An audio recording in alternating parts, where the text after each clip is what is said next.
इस वक्त मेरे साथ अखिलेश प्रसाद सिंह मौजूद हैं और लास्ट फेज का चुनाव होने वाला है। उससे पहले जिस तरीके से तैयारियां चल रही हैं और महागठबंधन जिस तरीके से देश में भारी पड़ता हुआ नजर आ रहा है, उसको लेकर कहीं ना कहीं बीजेपी जरूर परेशान नजर आ रही है। हालांकि देश के प्रधानमंत्री की बात की जाए, 400 पार की बात की जाए, तो वो फार्मूले कहीं ना कहीं धरातल पर बिल्कुल फ्लॉप नजर आ रहा है। इसी को जानने के लिए मैं अखिलेश प्रसाद सिंह के पास मौजूद हूँ और मैं जानने की ये कोशिश करूंगी कि अगर गठबंधन की सरकार बनती है तो मैनिफेस्टो में दिए गए क्या तमाम वादे पूरे होंगे, क्योंकि जब मैं सवाल करूंगी तो फिर मैं बाद में जवाब लेने के लिए जरूर आऊंगी। सबसे पहले स्वागत है सर न्यूज़ विन पर। Thank you. अखिलेश प्रसाद सिंह साहब, पहला सवाल यही होगा कि मैनिफेस्टो में दिए गए वादे जनता के लिए धरातल पर कितना उतर पाएगा? नहीं, 100% उतरेगा। और जब कभी कांग्रेस पार्टी कुछ कही है जनता को तो उसको पूरा करके दिखाई है, चाहे वो किसानों का ऋण माफ़ करने का मामला हो या राइट टू फूड का मामला हो, राइट टू इन्फॉर्मेशन का मामला हो, मनरेगा का सवाल हो, तो हम लोगों ने सब पूरा करके दिखाया है। सोशल सेक्टर में जितने बड़े बड़े काम हुए, मनमोहन सिंह जी के नेतृत्व वाली सरकार ने जो काम किया वो एकदम प्रेरणा है किसी भी सरकार के लिए।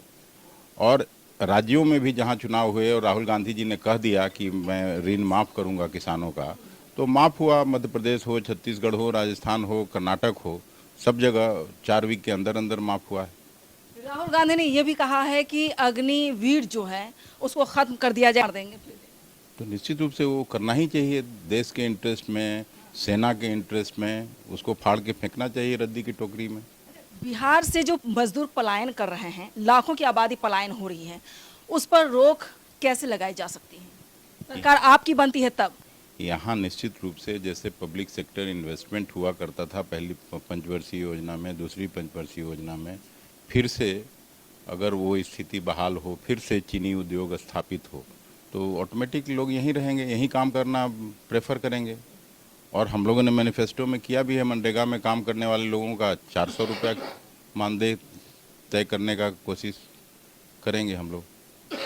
मैं हर तरफ जा रही हूँ, ग्राउंड रिपोर्ट पर जो मोदी लहर की बात की जा रही थी, 400 पार की बात की जा रही थी, आपको क्या लगता है कि क्या तीसरी बार मोदी सरकार की तैयारी है या हर जगह विफल नजर आते हैं? देखिए, इस बार का चुनाव बाकी चुनावों से भिन्न है। इस बार राजनीतिक पार्टियां कम, जनता बनाम सरकार चुनाव लड़ रही है। जनता खुद तैयार है उनको हराने के लिए, उनका विदाई करने के लिए। वित्त मंत्री के पति साहब प्रहलाद जी ने कहा है कि अगर 3 वीक पहले कहा था कि अगर इस बार मोदी सरकार लौटती है तो चुनाव खत्म हो जाएगा, जिस पर आपने भी टिप्पणी की थी कि ऐसा नहीं हो सकता है, सरकार नहीं बना सकती बीजेपी।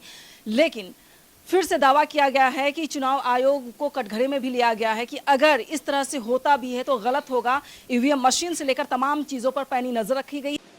देखिए, वो जो भी उन्होंने कहा है, तो वित्त मंत्री जी के वैसे भी इकोनॉमिस्ट हैं, जाने माने अर्थशास्त्री हैं, उनकी बातों पर लोग यकीन करते हैं। और उन्होंने साफ तौर पर कहा है कि अगर गलती से भी ये फिर से आ गए तो फिर देश में चुनाव नहीं होगा, जो जनता महसूस कर रही है इस बात को।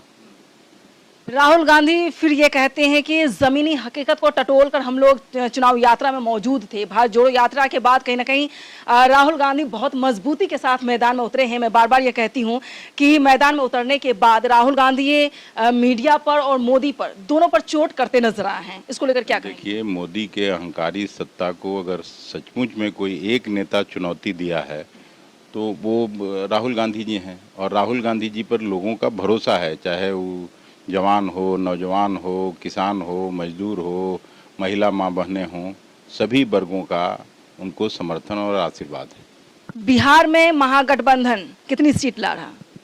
नहीं, मैं कोई एस्ट्रोलॉजर नहीं हूँ, अंदाजा सर? लेकिन इसका कोई अंदाज़ा नहीं लगा सकता। बहुसंख्यक सीटों पर हम जीतेंगे, गलती से 2-4 सीट वो लोग जीत सकते हैं। आपने कहा था बीजेपी की खाता नहीं खुलने वाला, अभी तक तो यही लग रहा है। यही लग रहा है, नहीं खुलेगा? मुझे नहीं लगता। आपको नहीं लगता? अगर प्रधानमंत्री का चेहरा देखा जाए तो कौन हो सकते हैं? नहीं, ये सब 4 तारीख के बाद पूछिएगा ये सवाल, आज इसका निश्चित। चलिए, एक सवाल और भी है सर आपसे कि बिहार की तस्वीर कितनी बदल जाएगी अगर महागठबंधन की सरकार बनती है? नहीं, निश्चित रूप से पूरे देश की तस्वीर बदलेगी। प्रेम और सौहार्द का वातावरण फिर से बनेगा।